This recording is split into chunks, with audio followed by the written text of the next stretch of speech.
Have you ever found yourself standing in the middle of nowhere, and it feels like the world is holding its breath? Like everything around you is watching, waiting, and you don't even know why? Well, that's exactly what happened to me.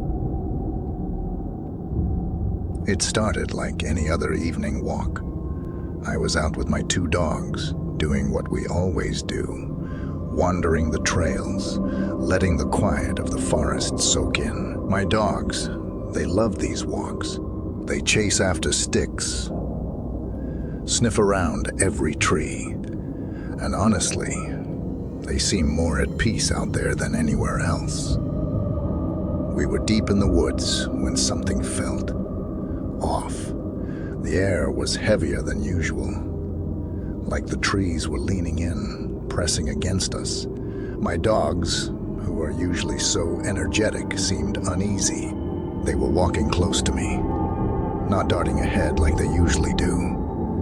And then it happened. I saw it. Faint, glowing light, deep in the trees.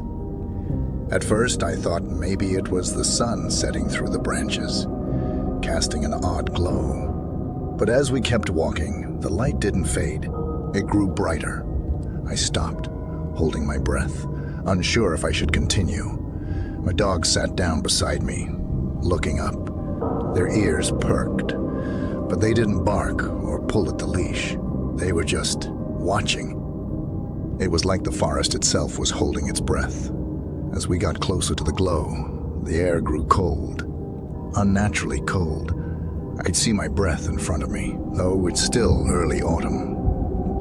The hairs on the back of my neck stood up. I wanted to turn around, but my curiosity got the better of me. There, in the clearing ahead, was a cottage. It stood there, like it had always been, old and weathered, yet alive somehow. Its windows flickered with an eerie glow, and shadows, moving shadows, moofed across the walls inside. The dogs, they didn't bark. They didn't whine. They just sat there, perfectly still, staring ahead with wide eyes. I took a step forward, one more, and then I heard it, the whispers. At first, they were faint, like they were being carried by the wind. But as I moved closer, they became clearer. And then they said my name. Taylor, come closer. The cold became unbearable. My breath was visible now, hanging in the air like smoke. But I couldn't look away from the house. I knew I should leave, turn around and run. But something in me wouldn't let me. My dogs. They stayed silent. No barking, no growling, nothing. Just that stillness. It was as though they were frozen in place by the same unseen force, pulling at me. I turned around. I had to get out of there. As soon as I did, I heard the whispers again. Louder now, more frantic. Don't leave. Stay with us. Stay with us.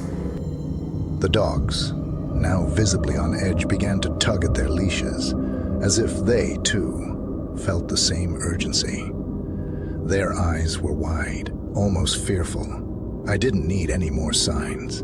I bolted, my heart pounding in my chest, the sound of the forest closing in on me. My dogs were at my side, running beside me, their paws hitting the dirt at a frantic pace. Somehow, I made it out. The woods opened up, and the weight on my chest lifted just a little. My dogs and I were back in the open air, and I didn't stop running until I reached the car. The light from the cottage faded, but I could still feel it. A presence. Something was out there. That night, I couldn't sleep. I couldn't shake the feeling that something had followed us home. And then, a strange thing happened. The next morning, I woke up to find fresh marks on my arm. Red lines, like something had scraped me. 3 parallel lines, just like I'd been branded. It didn't make sense. I hadn't brushed up against anything. I hadn't even been scratched by the trees. My dogs seemed different. They were quieter, even more cautious than usual. I couldn't explain it, but it felt like whatever I had brought back with me, they felt it too. I haven't been back to those woods since. I'm not sure what I encountered out there, but I'm not willing to find out.